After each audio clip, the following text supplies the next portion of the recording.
बिस्मिल्लाहिर्रहमानिर्रहीम। अस्सलाम वालेकुम मेरे प्यारे भाइयों और बहनों, कैसे हो आप सब।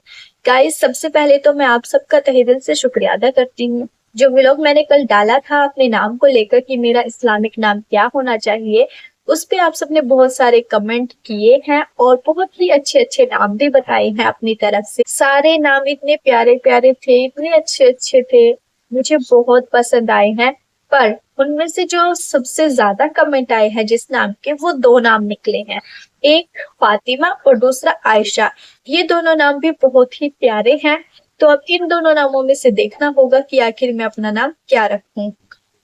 और कुछ भाइयों ने ये भी बताया है कि जैसे कि मेरा नाम रेखा है, तो अगर मैं नाम ना भी चेंज करूं तब भी चल जाएगा, क्योंकि रेखा नाम कोई ऐसा नहीं है जो इस्लामिक ना हो। और कुछ भाइयों ने ये भी बताया है कि जैसे कि मुझे अपना नाम चेंज करना होगा तो थोड़ी सी प्रॉब्लम तो आएगी ही, ये तो मुझे भी पता है, क्योंकि मुझे एफिडेविट बनवाना होगा, फिर न्यूज़पेपर में ऐड वगैरह देनी होगी, तो इसमें थोड़ा सा टाइम लग सकता है। तो देखते हैं, इस पर थोड़ा और सोच विचार करते हैं, इंशाल्लाह बहुत जल्द नाम भी चेंज हो जाएगा। तो और आज का व्लॉग भी बहुत ज्यादा इंटरेस्टिंग होने वाला है। इस व्लॉग में हम इस्लाम की खूबसूरती को देखेंगे और इस्लाम की खूबसूरती से रिलेटेड ही जैसे कि दो जगह है जो कि बहुत ही खूबसूरत है, मक्का और मदीना। जैसे कि मैंने एक व्लॉग भी डाला था हज को लेकर, जैसे कि हर मुस्लिम भाई की बहन की तमन्ना होती है कि वो एक बार हज जरूर करे। और मैंने एक व्लॉग में बताया था कि हज के नियम और कानून क्या होते हैं, हमें किन किन बातों का ध्यान रखना चाहिए। तो उसी से रिलेटेड ये व्लॉग होने वाला है। मैं इसमें आपको बताऊंगी मक्का और मदीना की खूबसूरती क्या है, जैसे कि इन दिनों भी इस्लाम की खूबसूरती देखने को नजर आई है। कुंभ के मेले में मुस्लिम भाइयों ने इतना सपोर्ट किया है परेशान लोगों को, जैसे कि कुंभ के मेले में भीड़ को कंट्रोल करने के लिए 40,000 पुलिसकर्मी और जवान वहां पर मौजूद थे।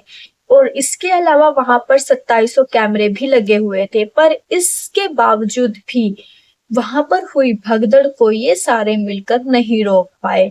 इतने सारे लोगों का नुकसान हुआ है, इतने सारे लोगों की जान गई है, इतने सारे लोगों को प्रॉब्लम्स को फेस करना पड़ा है। तो इतनी सिक्योरिटी होने के बाद भी इस भीड़ को ना रोका गया, तो फिर सिक्योरिटी का फायदा क्या है। अब जिन लोगों को इस मेले में परेशानी हुई है, प्रॉब्लम हुई है, तो वो इस मेले में दोबारा आने की ख्वाहिश करेंगे? मुझे तो नहीं लगता। जो इस मेले में पहली बार आए होंगे और उन्होंने देखा होगा कि उनका यहाँ पर आकर क्या हाल हुआ है, इतनी दूर से आए, इतने दिन के लिए आए और इतनी सारी प्रॉब्लम्स हो गई, तो वो दोबारा आने की सोचेंगे? आना तो दूर की बात है, वो सोचेंगे ही नहीं कि हाँ कुंभ के मेले में दोबारा चलो। और इस मेले में वो एक बात को और याद रखेंगे अपनी जिंदगी भर, कि इस मेले में मुस्लिमों का आना बंद था, उनकी एंट्री बैन थी, बट इसके बावजूद भी वहां पर हुए परेशान लोगों की मदद मुस्लिम भाइयों ने ही की है। जितने भी वहां पर साधु संतों के आश्रम थे, पंडाल थे, उन्होंने तो भीड़ को देखकर अपने दरवाजे बंद कर लिए, कोई जगह नहीं दी परेशान लोगों को। बट हमारे मुस्लिम भाइयों ने अपनी मस्जिदों तक के दरवाजे खोल दिए, उनके रहने की व्यवस्था की, खाने पीने की व्यवस्था की। ये होती है इस्लाम की अच्छाई। अच्छे लोगों की पहचान यहाँ से होती है कि वो बिना किसी भेदभाव के, जाति के, धर्म, बिना किसी चीज को देखे, सिर्फ इंसानियत के तौर पे दूसरों की मदद करना जानते हैं। बट जिन्होंने इस चीज को फेस किया है, उनको तो ये चीज याद रहेगी ना। वो तो इस मेले को जिंदगी भर याद करेंगे कि हमारी किसने मदद की थी। मैं आप सबके सामने ये सब सारी बातें बोल रही हूँ, ये एक हकीकत है। इसमें कोई भी मेरे दिल में या मन में किसी भी धर्म के लिए कोई नफरत फैलाना नहीं है। मैं सिर्फ सच्चाई को देख रही हूँ, जो मुझे भी देखने को मिली है, आप सबको भी देखने को मिली होगी, क्योंकि न्यूज वगैरह में तो सब कुछ दिखाते हैं ना। तो इन दिनों इस्लाम की खूबसूरती और हमारे मुस्लिम भाइयों की अच्छाई भी बहुत अच्छी तरीके से नजर आई है। अब बात करते हैं, जैसे कि कुंभ के मेले में 40,000 पुलिसकर्मी और जवान मौजूद थे, 2700 सीसीटीवी कैमरा थे, बट उसके बाद भी भीड़ को कंट्रोल नहीं किया गया। और दूसरी तरफ देखा जाए तो हमारा मक्का मदीना शहर सऊदी अरब में है। मक्का मदीना वाहिद एक ऐसी जगह है जहां करीब 40 लाख इंसान मिलकर एक साथ इकट्ठा होकर नमाज अदा कर सकते हैं। 40,000 लोग एक साथ इकट्ठा होकर एक साथ नमाज अदा करते हैं। और ये साल के 1 महीने नहीं कि इसके लिए कोई लिमिट टाइम होगा, ऐसा भी नहीं है। साल के 12 महीने 24 घंटे तकरीबन 10 से 15 लाख लोगों की भीड़ एक आम बात है। लेकिन इसके बावजूद भी, इतनी सारी भीड़ होने के बावजूद भी, वहां पर कभी भी आपको कहीं पर भी ये लिखा नहीं मिलेगा कि जेब कतरों से सावधान रहे और अपने सामान की सुरक्षा खुद करे। और 10 से 15 लाख लोगों की भीड़ में तकरीबन 4 से 5 लाख औरतें और लड़कियां भी मौजूद होती हैं। लेकिन आज तक भी कोई भी ऐसा मामला दर्ज नहीं हुआ है कि किसी लड़की या किसी महिला के साथ वहां पर कोई छेड़खानी हुई हो।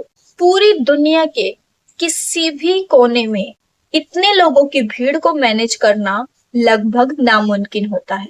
लेकिन हमारे इस्लाम की खूबसूरती है कि मक्का मदीना में कोई भी किसी को मैनेज नहीं करता। इतने सारे लोगों की भीड़ होती है वहां पर। 40 लाख लोग एक साथ मिलकर एक साथ नमाज पढ़ सकते हैं। हर साल के 12 महीने 24 घंटे 10 से 15 लाख लोगों की भीड़ एक आम बात है। ऐसा पता है क्यों? क्योंकि यहाँ इकट्ठा होने वाली आवाम के आइडल हजरत मोहम्मद सल्लल्लाहु ताला अलैहि वसल्लम है, जिन्होंने हमें इंसानियत का पाठ पढ़ाया है। इंसान को इंसान बनाने वाली जात का नाम हजरत मोहम्मद सल्लल्लाहु ताला अलैहि वसल्लम है। वहां पर इतनी सारी भीड़ को कोई मैनेज नहीं करता। हर कोई व्यक्ति बिल्कुल बेफिक्र होकर आराम से घूमता है और इतनी सारी भीड़ में भी खुद को सेफ फील करता है। किस वजह से? क्योंकि उसको पता है कि वो हजरत मोहम्मद सल्लल्लाहु अलैहि वसल्लम के उम्मती है। और मक्का मदीना में आज तक कोई भी ऐसा केस नहीं निकला है कि या तो किसी के साथ चोरी लूटपाट हुई हो या किसी लड़की या महिला के साथ बदतमीजी हुई हो। ये है इस्लाम की खूबसूरती। हमें सच में प्राउड फील होना चाहिए कि हम हजरत मोहम्मद सल्लल्लाहु अलैहि वसल्लम के उम्मती। मुझे भी बहुत खुशी होती है इस बात को लेकर कि अल्लाह ताला ने मुझे हिदायत देकर मेरी जिंदगी संवार दी। और इसमें एक बात और आती है, जैसे कि कल शबे बारात थी, तो मैंने सुना है कि शबे बारात मगफिरत की रात होती है। इसमें हमारे जितने भी पूर्वज होते हैं उनको याद किया जाता है और कब्रिस्तान भी जाते हैं। ये कोई खुशियां मनाने वाली रात नहीं होती है।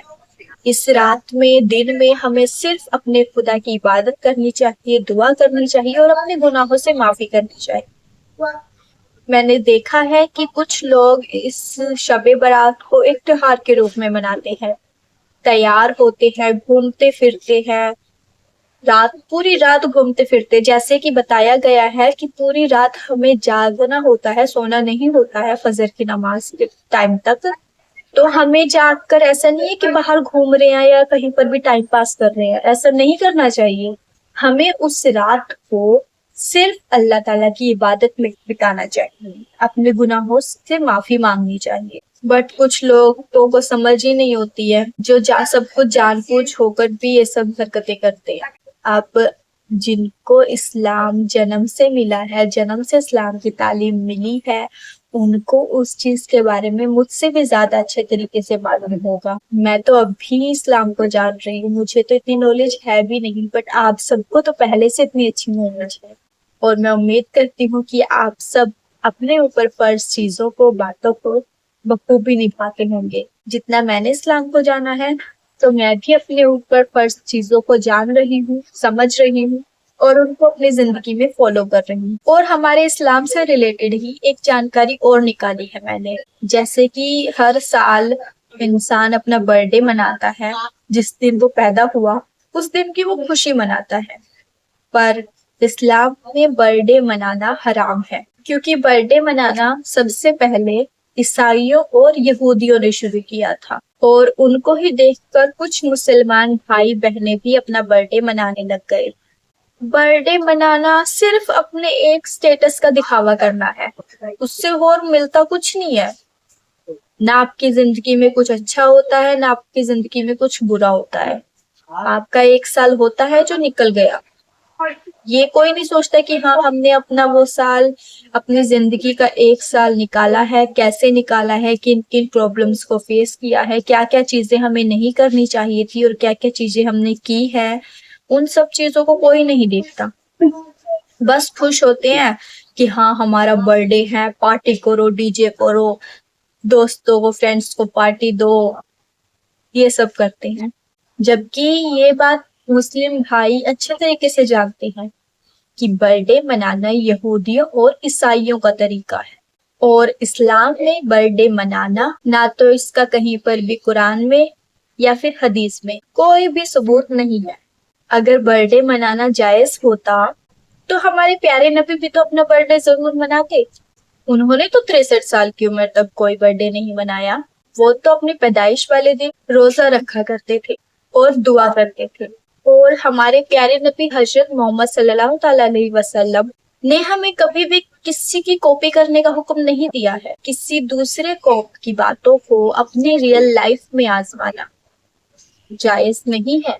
बल्कि हमारे प्यारे नबी हजरत मोहम्मद सल्लल्लाहु अलैहि वसल्लम ने फरमाया कि जिसने भी किसी और कौम की कॉपी की, वो फिर उन्हीं में से हो जाता है।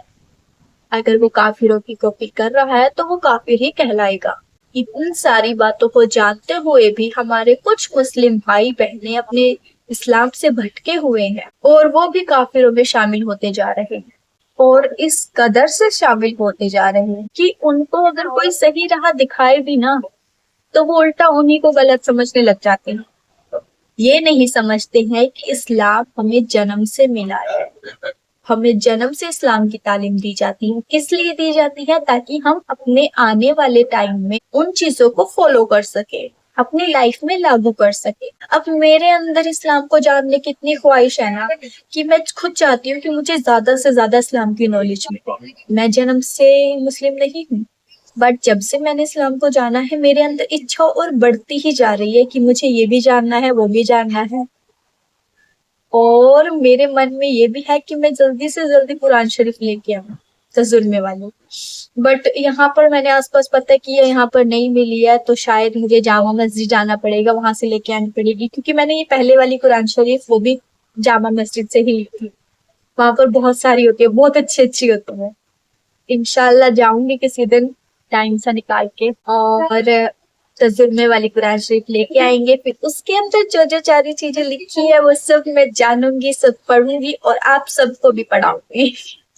आप सबको भी सुनाऊंगी पढ़ के। तो आप सब मुझे गाइड भी करना है कि मैंने क्या चीज सही बोली है, क्या चीज नहीं बोली है। ठीक है?